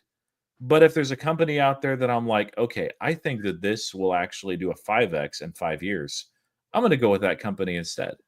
So that's Tanner's point. Tanner's point is that 5x you're looking for is much harder than NVIDIA 2xing in 3 years, because NVIDIA's growth is so guaranteed and their moat is so sticky. And I think that's his point. Well, I'm fine with, like, there's a lot of risky things that I can invest in. Like biotech is one of those where some of those are going to 100x. I just don't know what's what, and so I'm not going to try to chase that and miss out on NVIDIA. So when I'm looking at these names, I'm sharing the big two for a reason. Amazon and NVIDIA, like they're going up, and it's very clear they both benefit from this trend immensely. I think Amazon might be slightly better positioned than NVIDIA. But see, this is the issue. Amazon is not slightly better positioned when you look at growth rates. That's incorrect. No. Amazon might make you sleep better at night because you know what Amazon is versus NVIDIA, but they shouldn't outperform NVIDIA over the next couple of years. But a lot of that, though, is you always have to, like, I'm not putting all my money into one company, right? There's always a chance that things go wrong. There was even, I think Trey in the comments there said, what's another cyclical business? Robinhood. Like, so there's there's opportunities for things to go down. We're not trying to bet on 100% certainty across 5 years or something along these lines, but it's what's the risk versus the reward of this happening. I'm betting on massive like tailwinds for these companies backed by extreme government backing here. Every company wants to be a part of it. We're only in the first inning. So Tanner, would you buy Amazon or NVIDIA at these levels? I'm buying both right now. I'm buying Google. But the reason you asked this Palantir and NVIDIA, right? So there has to be some bind. If that's the case, there's no point to the discussion, right? There has to be a comparative. What would you pick if you had to? Well, considering that one is like an extremely large percentage of my portfolio and the other one's a sliver, I have to say forget your portfolio. Say you have $1,000 today, you have to pick one. Which one do you pick? That's my question. Not financial advice. I pick NVIDIA. Why? Because I think that this is a company that could make unbelievable, unbelievable change. Amazon, I think, is a very steady beat the market pick. So see, this is where I think personal investing comes in. I think I sleep better at night knowing I have Amazon over NVIDIA. That's just me. I feel because it's very steady. And I order from Amazon. Like, yeah, it's just like I get it. But you're right that technologically the innovation with NVIDIA is leaps and bounds beyond Amazon just in terms of all the sectors they're getting into. But I guess that's where it comes to which one do you want? What Amazon is, if technology wasn't changing at the rate it is right now, it would be like Walmart in the maybe 90s, like, good decade economically, and it performs, quite well. Like it's a good, safe investment. The thing is, they pulled forward a lot of their CapEx expenditures during COVID, and they've continued to do that, not because they have to do it at that pace. They're just like, hey, this is an advantageous time. They've actually slowed it down slightly. But they employ, I looked it up, and this may not be, well, I'm sure it's probably a little bit more, but like 1.5 million people. How many of those, and this is kind of terrifying too, but how many of those 1.5 million people in the next 10 years doesn't get replaced by AI or robotics? Does not. I think their headcount will grow over that time. You think it'll grow in 10? I don't think so. I do. You're saying Amazon will grow headcount, is what you're saying? Yeah. It would have to be. How many robots have they installed between the last 10 years? I think they went from 0 to over 1 million bots during that time, and their headcount grew every year. Yeah, the bots are going to be more adaptable, but they implement that kind of technology, I think, better than anybody in the space, and they're able to do that. And so, like, it's so either way, like, if you're right, Tanner, it just means that they've grown tremendously fast, not like they're currently growing now, and that's exciting.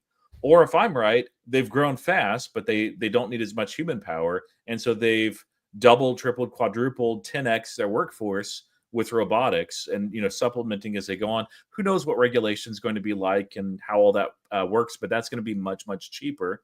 And there's a cost to maintain it, but as robotics also scales out, like AWS also continues to grow and scale. NVIDIA also wins in this situation too. It's not like Amazon wins and NVIDIA gets crushed. They're not competitors. They're collaborators in this. But no, I think that you're understating and underappreciating what Amazon can do. It's safe. Like the base case and even the bear case is safe, and it has a lot more upside. Not as much as NVIDIA, but a lot more upside than you're giving credit for. Well, Cowboy, I am super positive Amazon. I do agree with you. They're going to have bots galore, self-driving delivery vehicles. AWS is going to continue to scale. Everything is going to be beautiful for Amazon. So what you're saying is you hate Amazon. I'm just messing. No, yeah. But every one of those step functions, improving AWS, self-driving vehicles, more bots in their systems, is all NVIDIA. Okay. And they're not going to be the only player. I don't know exactly if that is correct. It's correct to an extent. I don't know if it's exactly correct. Yeah. Like for example, what if Amazon orders 100,000 Optimus robots? I don't know if Optimus is definitely using NVIDIA chips. Yeah, but so you're Amazon's margins go up, but NVIDIA doesn't get that business from Tesla. Yeah, but you're betting on one company versus the fleet of robots that you're taking a look at on. Yeah, but Tanner, that's a bad argument. What if a lot of these robot startups are going to go bankrupt? No, There's gonna be a winner what's take all. really going to happen is it's not going to be Optimus thinks. What Andy Jassy is going to do is he's going to buy a robot startup and they're going to manufacture them themselves, like every other thing that they do. I don't think Amazon cares about making the robots and selling them. I think they care Amazon about- already has a massive fleet Yeah, of yeah, robots. no, no, we're talking about yes, they do. We're talking about humanoid robots that are very hard to build. The Doesn't change a accentuator thing. battery technology is not easy. I think Amazon wants to replace 1 million people that they have to worry about bathroom breaks, HR, etc. For a robot for 1/5 the price. I mean, that shoots their operating margins through the roof. Not building a robot company and then selling robots. It's not about selling robots, but using them for their own. They already do that. That's what I'm saying. They would, dude. They don't need to make if Optimus is perfect. Why would they not just buy 100,000 Optimus? They're going to save billions of dollars on labor costs, and then boom. No, they're going to manufacture warehouse-specific robots that will be much cheaper that don't need to be generalized because they don't have a generalized business. It's a factory. That's what Optimus is. Like these are robots that can be in Walmart. I know, but they don't need that. So yeah, that's the thing with the Amazon play is Walmart would need that just because there's people around. You have to be very careful, and they do have like sweeping bots and that. But to do what they need there in Walmart, they have to also build for people, and so they need a bot that mimics people as much as possible. Also help people feel a little bit safer around them, probably depending on what they look like. If they look like Terminator, probably not the best look. But Amazon, yeah, they can. They don't have to. They can actually build their warehouses for the robots. They don't have to worry about humans going through that because that's all they're there for. And so as a result, they have that advantage. So my This point guy is, in chat saying if Amazon wanted to do that, they would have done that with their own vehicles. What's Rivian? Like they are actively trying to do this in all aspects of their business. yeah, but again, that doesn't mean NVIDIA gets like what if Amazon goes through a robot company that's not using NVIDIA? Unless you think every robot company is using NVIDIA, which maybe is correct. The same concept would be said through data centers. They're not the only semiconductor thing. The power is in Cosmos, is that if they are creating all of this data and they have all the warehouses, they'll be smarter to install through. It's the same thing with Palantir, any of these things. It's the step functions get better and better with the more companies that you're dealing with. This is the nuance between Palantir. Palantir is AIP is using a bunch of LLMs, right? So the LLMs is where NVIDIA gets paid because they sell the GPUs to train the LLMs. My question is, when we get to ChatGPT 15 and we can't get any better than that, you don't need more GPUs to train it. It's done. So Palantir doesn't need NVIDIA to sell more GPUs. They just need to go to other hospitals that need AIP. And they already have the LLMs that they're integrating into their software. That's where the cyclicality dies for Palantir. And it becomes very real for NVIDIA if we ever get to that point. And so that's my argument, which is like at some point, if the GPUs stop needing to be sold, then I don't think there's as much lack of cyclicality as you're talking about. And I just fundamentally disagree. I do not think Amazon's trying to build a humanoid robotic company internally. I think they would much rather buy the robots, even if it costs a couple billion, because they're going to be saving so much money by replacing older employees. In my opinion, this replacement isn't going to happen the way that people think. I think that humans will always have jobs. They will just be actively offering new services as like, so instead of Uber Eats of some guy going and picking up from something, there'll just be some self-driving car where the cooks are in the back of the car making the food and then they deliver it hot to your front door. Like the service will change to match the level of service that they're able to deliver. So how do you make a burger in the back of a car? Well, it's the car is a van. Just use a robot to cook it. Yeah, but until that happens, that will be the step function. And then like, so the best way that I could think about this is like Salesforce. You can deliver a CRM to a company and say, here's your client relationship management tool. There you go. And then what do they need all these employees for? Well, because then companies will say, well, I want mine a little bit more customized than that. Can you make me a custom solution? Right? This is why we have all these businesses to create custom solutions, because we have manpower to do so. If the internet would have taken all jobs if we just wanted all a basic solution, and there'd be no differentiation between software companies. But we do want these little bit of change, and that's where the humans are going to come in, is the offering that we're going to offer up to people in B2B or B2C is just going to get crazy specific. So you might be right about that for some industries, but what you're looking at right now is something that a human doesn't need to do, and these are the far majority of jobs across the world. This Yep. is why the robotic TAM is so large. So my And point guess is, what? Farming was the largest job way back in the day, and now it makes up for less than 2% of the population. Jobs change. no, I get it, but my point is, dude, if hundreds of thousands of people are at Amazon putting boxes from here to here, and they don't need to do that anymore, They're those actively people being are replaced unemployed. today. No, let's not sugarcoat it. Those people don't have a job. No, it. they get replaced. They get moved. Move They'll to do something doing else. what? The That's- same thing. They already have employed 1 million new people. But Amazon Tanner, will expand. Logically, this argument doesn't make sense because then the companies wouldn't even buy the bots if they were going to keep employing the human. The only reason they're spending money on the bots is to save money. No, off the employees. it's for expansion, dude. How has Amazon went from 0 bots to 1 million bots while they've increased headcount if it wasn't to replace headcount? Let's be specific. That is very specific. I want you to answer that specific question. Bots are not humanoid robots. There's a difference. Amazon has a lot of robotics. You don't need humanoid robots on a factory floor on line work. The work is the same. No, but what if you could replace all those line workers with the robots, the humanoid robots? Why do you need the line workers? That's the question. Because you're not going to be able to do, where I think all right, we'll have to see how it plays out. I'm just betting on the future that humans don't get 100% replaced because there's been a lot of great technological advancements in history and we've never gotten replaced. Yeah, this is a lot closer though to the mechanization and the replace animal power when we shifted from an agrarian civilization to where we are today. And there was a lot of displacement. Anomie was a term that was coined in the 40s and 50s, Emil Durkheim, just because of the massive displacement and change in society.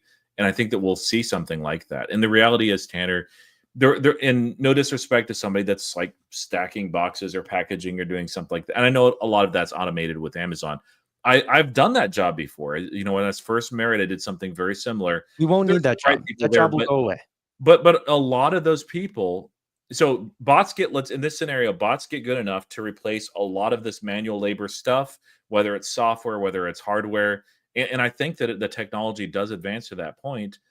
All of a sudden, you have workers that are displaced. Yes, you have some new jobs that are created, but for somebody that, you know, is doing moving box work. So we have friends that have 2 daughters that have some special needs. Like they'll be able to live kind of on their own with some supervision. They work in a grocery store. They like stack and restock some things. You're not going to retrain them how to program on CUDA or how to repair bots. Like they don't have that within them. And it's, even if there aren't special needs, there are people that are just lower IQ, just the way that the whole spectrum breaks down. Yeah. That'll really struggle with that shift. Like I know, and I'm actually friends with the truck driver. There's some brilliant truck drivers out there, but a lot of those guys just don't have the skills or wherewithal, especially if they're in their 40s or 50s and they're not yet ready to retire. If all those trucks are suddenly robots on the road, like what will the truck driver do? And so these are, and that's why I said it's kind of a scary thing to think how much of that 1.5 million people at Amazon will be displaced. And yes, there will be new jobs, but if, 90% are irreplaceable, and let's say that they say, well, we can replace 90, but we won't, because of all these different reasons, including humanitarian, but they're not a charity. So they replace just half. That's still a massive amount of people that need to have new jobs, need to have new skills. And this is going to come a lot more rapidly than the mechanization of the 20s. So also, Tanner, we're seeing this already with Waymo. Like those drives should be going to a human getting a certain amount of dollars per hour via Uber. Waymo's 150,000 paid rides per week are being done that could go to a taxi driver or an Uber driver. How is that not replacing those jobs? It is replacing those jobs. It doesn't mean that those people cannot get jobs. No, hold on. No. You're telling me an Uber driver is going to go work for Google and manually program that? Like, no, dude. Let's look back in time. How many people are doing what we're doing right now? What job description do you have, Amit? Tanner, we are not safe. If AI gets good enough and people go to AI for their content, we're fucked too. I don't agree. I think we're very safe. I think they'll always want a human touch. I but think the yeah, best of me the too. best This is content hard. creators are safe. There's always going to be need for authentic connection. How many people go to ChatGPT and say, print me some beautiful AI art, and they hang that on their walls? Look, I get it. You But know, my point is, what makes Harry Potter the most special story? Is it because that's the best story ever told? Or is it kind of special because that came out of a single person's head? Like, that's the crazy part. Like, you're going to the extremes. Let me give you a more realistic example. no. Let me give you this is a realistic example. Investopedia, everyone probably knows this website. It's a good website to learn about the stock market, news, etc. I used to go to them because I would Google a question and it would get directed to their page. Now I go to ChatGPT, which means the journalist or the content blogger who is writing about how to do call debit spreads on Investopedia. GPT has an LLM that's trained on all that data, even if they stole it. And I interact with GPT, not the content blogger from Investopedia. That is a content creator that just got replaced. Because they were faceless. Okay, my point is, like, there is nuance to this idea of being replaced, but at the end of the day, people are getting replaced. The Waymo product is replacing Uber drivers. That's true. Bro, the amount of stables that got replaced whenever the cars came out was very real. It doesn't mean that everyone went, oh, okay, well, I can't have stable anymore, and I'm not a mechanic, so I'm going to go die. No, they went Hold on. The New York City taxi driver who's done it for 20 years, when FSD replaces him, what do you think he does if you're so confident he'll get another job? I don't know exactly what they do. What happened during COVID whenever everyone's no. But they had to go home. He's not going to become a content creator. It takes some talent to be able to put out content and figure out how to work with algorithms. He's not going to learn how to code. Like, what do you think he's going to do? You're talking specific examples that, like, you have this person made up in your head. You're saying they can't do these things. I am talking about my dad who drives a truck. If he can't drive a truck anymore, what does he do? Because he puts out whiskey reviews on YouTube. Like, I don't know. That's like, not so gonna happen. That's my point. So during COVID, Shopify saw this massive boon because there was these people who had never tried being an entrepreneur before that were forced to go start their candle companies.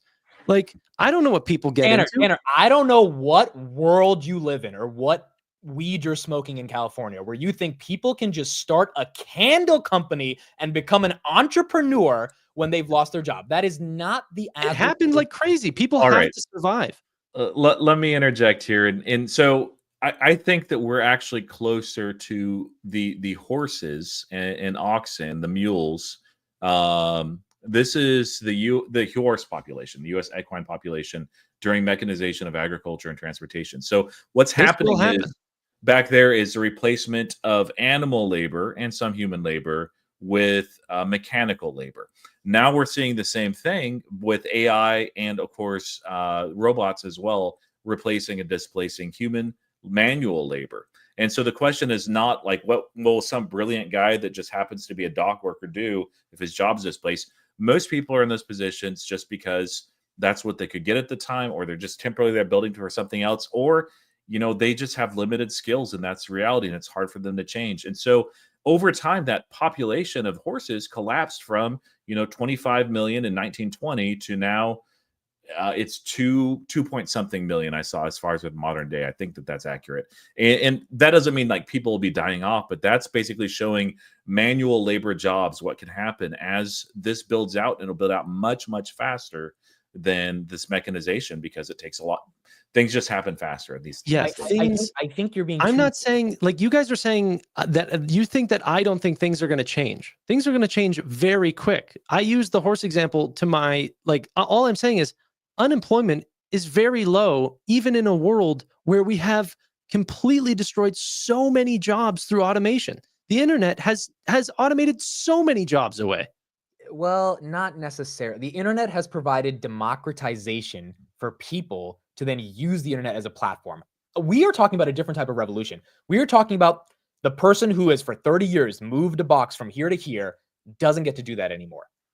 And I'm not hearing the answer, or the Uber driver, where they go. You just don't believe my answer. I think that Amazon will continue to expand faster than they can deploy more. Like, this will lead to faster growth, not just replacement.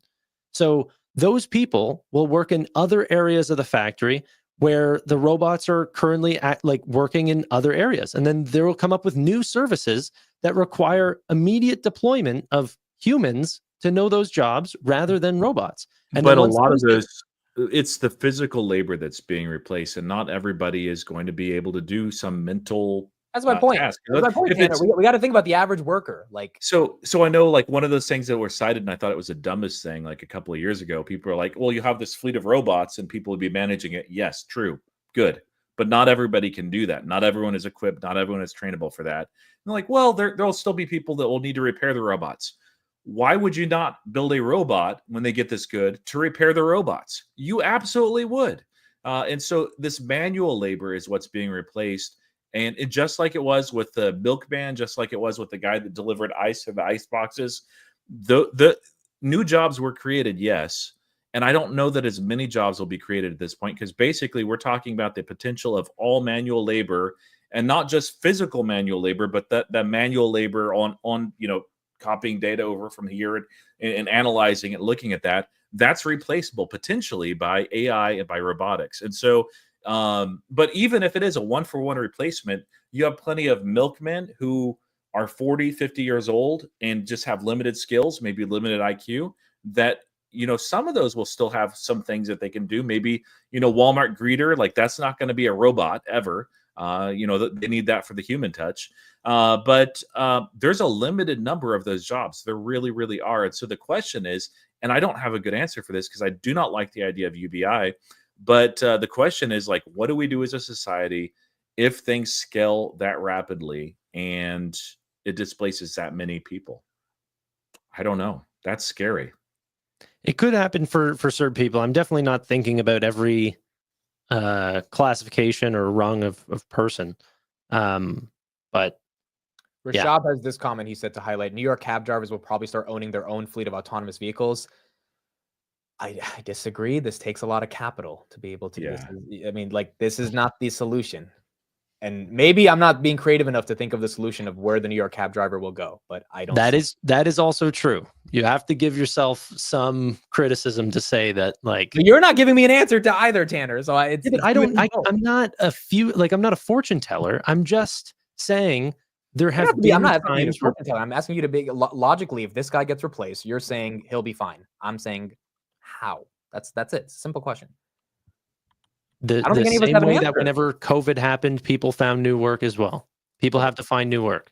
Not everyone can become a content creator or entrepreneur. I get that not everyone's going to be safe, but all I'm saying is we're in a time where we are forgetting how many steps that we've taken even now to still stay at such low unemployment. Like, new jobs do come, and that, like, the compliance officers, this is a brand new job. Like manicurists and pedicurists, that is a brand new profession.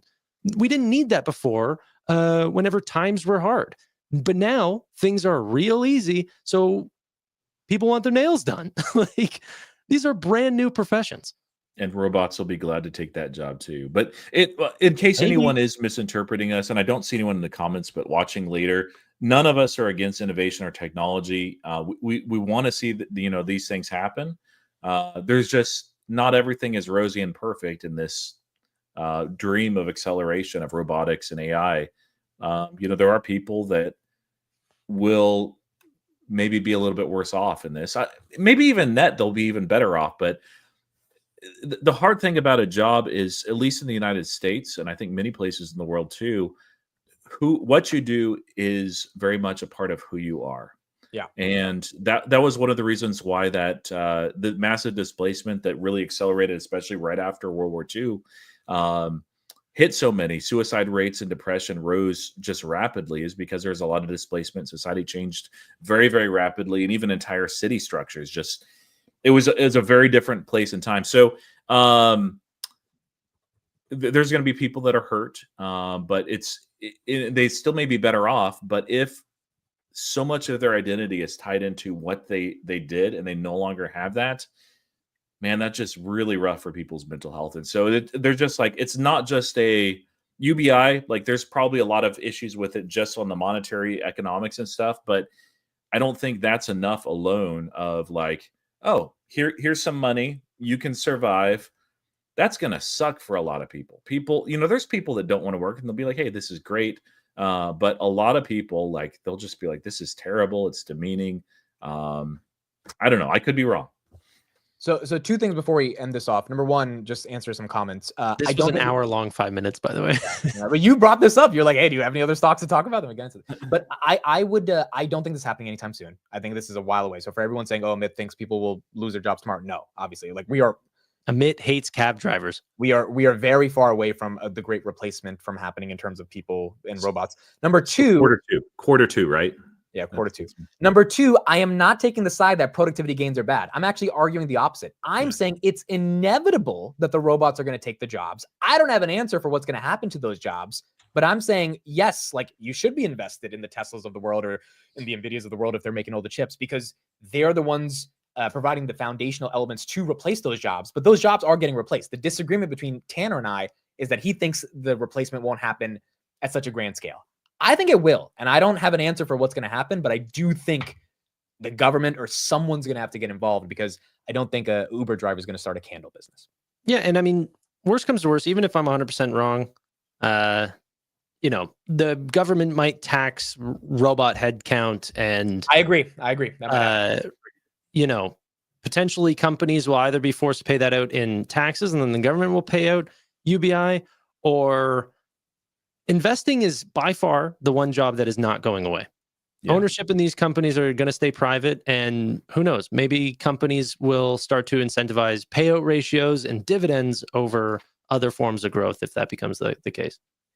Yeah, the thing is, though, and that's the nice thing, is if this plays out, even if people are displaced, productivity is so high that people can be provided for one way or another. But what I'm saying is that displacement goes beyond just physical. Like there is a point where people will be depressed and feel like useless. Like, why do I even exist? What's the point?